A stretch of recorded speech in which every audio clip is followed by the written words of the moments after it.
Hello and welcome to the third part of the mini series on linked stitches. So far we looked at linked double and linked treble crochet stitches, and today we are going to cover linked double treble crochet stitches. It's a bit of a mouthful. So as usual, we will start with a slip knot and then chain any multiple. This stitch pattern is very easy because you can customize it very easily. This is just one stitch repeat, so any number of chains would do.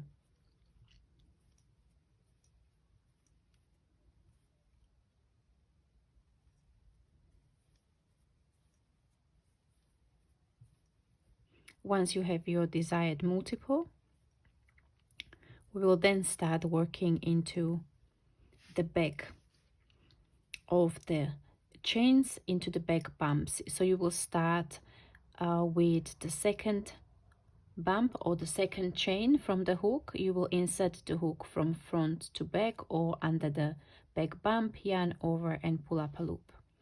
You will go into the next one, yarn over, pull up a loop, into the next one, yarn over, pull up a loop, and then we will work into the top loop of the next chain, which will be the base of our stitch.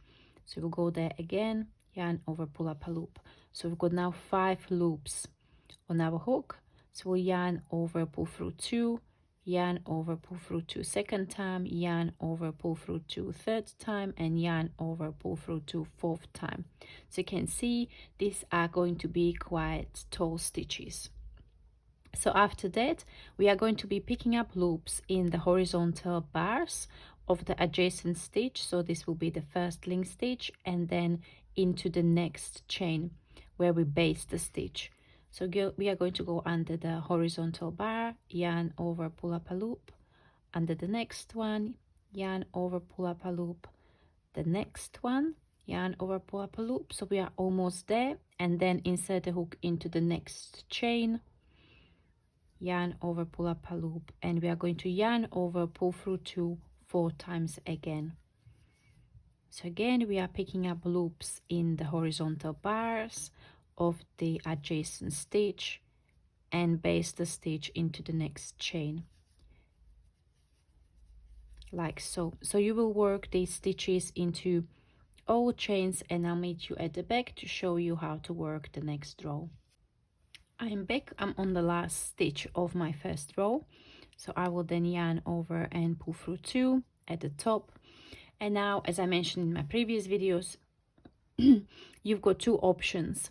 You either would like to have the link stitches or the front of the link stitches always on the right side of your project, in which case you will need to work the next row in kind of what I called a filling stitch, which is a stitch which is not very textured, not very which is more blunt. However, it allows you to work a row and get back onto the right side of your project again, or you would like to have the link stitches alternating, because as you can see, the link stitches are not reversible. So the back side, the wrong side of your project, looks very different to the front, which has got those horizontal bars aligning and running along. So I prefer the option A. So I'm going to go ahead and fill in a row of single crochet. So I would chain 1 and turn my project, and then work single crochet across. If you prefer to work a different stitch, like slip stitch, go ahead and do that, and I'll meet you back when I'm back to the beginning of the following row, which will be row number 3. So once we are at the end of the row number 2, progressing to row number 3, we will chain 4, 1, 2, 3, and 4. So because these are quite tall stitches, and we turn our work,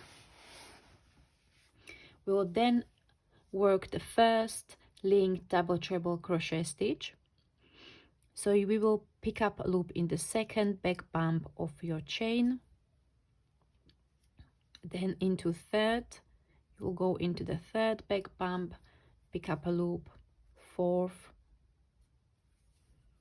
and then the base of the stitch for fifth loop, and then yarn over, pull through 2 times. Then again we'll be picking up the loops in the horizontal bars of the adjacent stitch and yarning over, pulling through 2.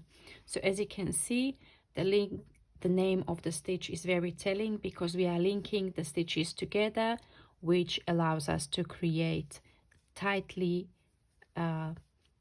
combined and dense fabric, which is great for projects that needs warmth, strength, such as blankets and home decor. So this is ideal stitch for blankets, afghans, throws, placemats, table mats, and so on.